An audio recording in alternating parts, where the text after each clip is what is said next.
மற்றொரு அடையாள பொக்கிஷ நிகழ்ச்சியினூடாக இணைந்திருக்கின்றோம். எல்லோரா மகாராஷ்டிரா மாநிலத்தில் அவுரங்காபாத்திரத்திலிருந்து 28 கிலோமீட்டர் தொலைவில் மேற்கு தொடர்ச்சி மலையின் முடிவில் சரணாந்திரி மலைக்கு இருக்கின்றது. இங்கு 2 கிலோமீட்டர் சுற்றளவுக்கு மொத்தமாக 34 குடைவரை கோயில்கள் காணப்படுகின்றன. இவை 6ஆம் நூற்றாண்டு முதல் 12ஆம் நூற்றாண்டு வரை 3 கட்டங்களில் கட்டப்பட்டுள்ளன. அடுத்தடுத்து 17 குடைவரை கோயில்கள் இந்த கோயில்களாகவும் இவை 7 மற்றும் 10ஆம் நூற்றாண்டுகளில் இடையே அமைக்கப்பட்டவை. மீதம் இருக்கும் 5 கோயில்கள் சமணர்களுக்கானது. இவை 9 முதல் 12ஆம் நூற்றாண்டுக்கு இடைப்பட்ட கடைசி கட்டத்தில் அமைக்கப்பட்டதாக அகழ்வாராய்ச்சி தகவல்களை வெளியிட்டுள்ளன. இப்படிப்பட்ட முக்கிய ஒரு இடத்தை பற்றியதான் இன்றைய பதிவு காணப்பட போகின்றது. எல்லோரா இந்திய மாநிலமாக மகாராஷ்டிராவில் உள்ள ஒரு தொல்லியல் களமாகும். இது சம்பாஜி நகரிலிருந்து வடமேற்கே 30 கிலோமீட்டர் தொலைவில் காணப்படுகின்றது. ராஷ்டிர கூட மரபினுடைய ஆட்சி காலத்தில் சேர்ந்த இந்த களம் புகழ்பெற்ற குடைவரை கோயில்கள் கொண்டு விளங்குகின்றது. இந்த எல்லோரா ஒரு உலக பாரம்பரிய களமாக சொல்லப்படுகின்றது.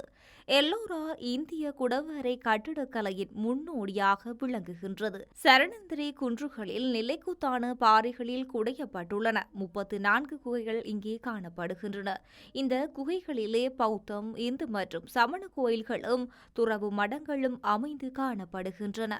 இவை கிறிஸ்துவுக்கு பின் 5ஆம் நூற்றாண்டுகளுக்கும் 10ஆம் நூற்றாண்டுகளுக்கும் இடைப்பட்டு அமைக்கப்பட்டவையாக சொல்லப்படுகின்றது. 12 பௌத்த குகைகள், 17 இந்து குகைகள் மற்றும் 5 சமண சமய குகைகள் என அருகருகே அமைந்து காணப்படுகின்றன.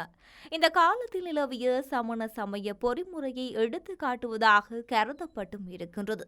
இது இந்திய தொல்லியல் ஆய்வகத்தின் கீழ் பாதுகாக்கப்பட்ட சின்னமாகும். பௌத்த குகைகளோ இங்கு முதலில் அமைக்கப்பட்டவையாகும் என்று சான்றுகள் கூறுகின்றன. இவை 5ஆம் நூற்றாண்டுகளுக்கு 7ஆம் நூற்றாண்டுகளுக்கு இடைப்பட்ட காலத்திலேயே செதுக்கப்பட்டவை. இவற்றுள் பெரும்பாலானவை பௌத்த துறவிகளுக்கான மடங்கள். பல அடுக்கடுக்குகளை கொண்ட இம்மடங்களில் துறவிகள் தங்கும் விடுதிகள், படுக்கை அறைகள், சமையற்கூடங்கள் என முதலான அறைகள் காணப்பட்டன. இந்த குகைகள் சிலவற்றில் புத்தர், போது சத்துருவர் போன்றவரின் உருவங்கள் மரத்தால் செய்தது போல தோற்றமளிக்கும் வகையில் செதுக்கப்பட்டுள்ளன. இங்கு இந்து குகைகள் கிறிஸ்துவுக்கு பின் 7ஆம் நூற்றாண்டு தொடக்கத்தில் அமைக்கப்பட்டவை. இவை சிறப்பான வடிவமைப்பையும் வேலை திறனையும் கொண்டு விளங்குகின்றது. இவற்றுள் சில மிகவும் சிக்கல் தன்மை கொண்டவையாக இருந்தால் இவற்றை அமைத்து முடிப்பதற்கு பல பரம்பரை காலம் எடுத்ததாக சொல்லப்படுகின்றது. கைலாசநாதர் கோயில் எனப்படும் 16ஆம் எண்ணுடைய குகையே எல்லோராலும் அனைத்து குகைகளை விட முக்கியத்துவம் வாய்ந்ததாகும். இந்த வியப்புக்குரிய அமைப்பு சிவபெருமானின் இருப்பிடம் எனவும் கைலாச மலையை குறிக்கும் வகையில் வடிவமைக்கப்பட்டது எனவும் இந்த குடைவரை பல மாடிகளை கொண்ட கோயில் வளாகம் போல் காட்சியளிக்கின்றது.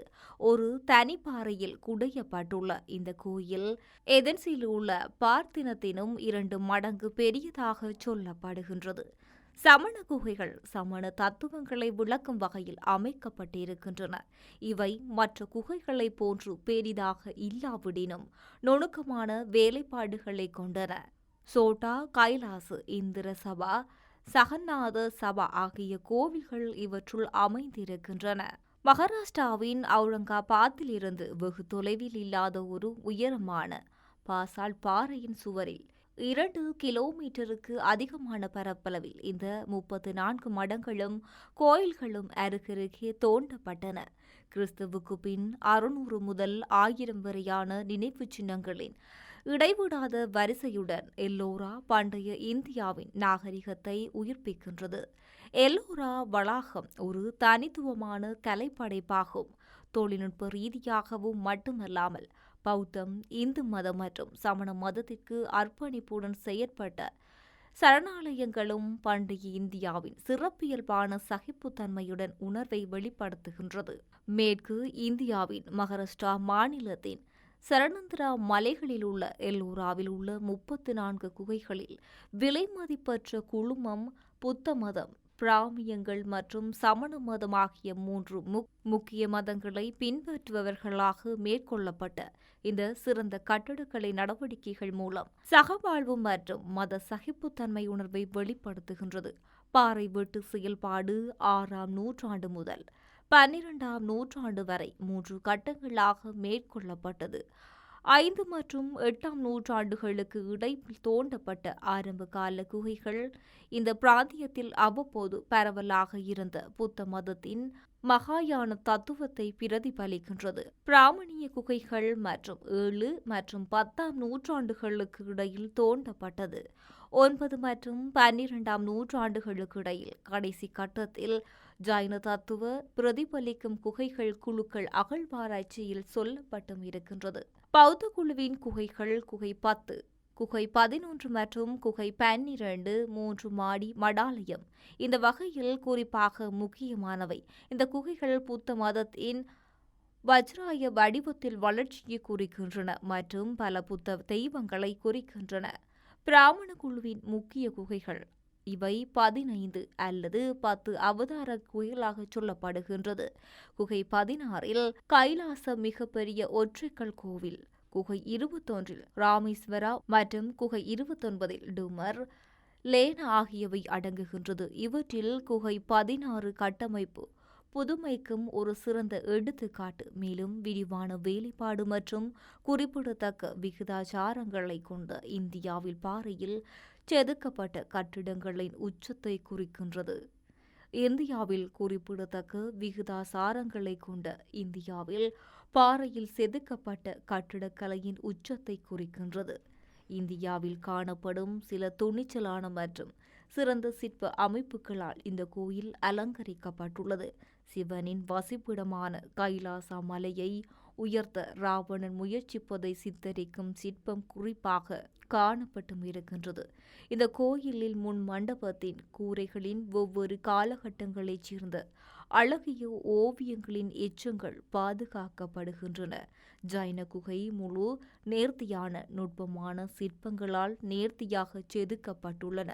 மேலும் திகம்பர பிரிவில் அர்ப்பணிக்கப்பட்ட நுண்ணிய ஓவியங்களும் அதில் காணப்பட்டிருக்கின்றன. இவைகளின் கலைகள் மற்றும் கட்டிடக்கலை மூலம் எல்லோரா குகைகள் சமூக கலாச்சார நிகழ்வுகள், பொருள் கலாச்சாரம், அரசியல் மற்றும் வாழ்க்கை முறைகள் உட்பட பண்டைய இந்தியாவிற்கு ஒரு சாளரமாக செயல்பட்டிருக்கின்றது. எல்லோராவின் குழுமம் ஒரு தனித்துவமான கலை சாதனம், மனித படைப்பு, மேதமையின் தலை சிறந்த படைப்பு.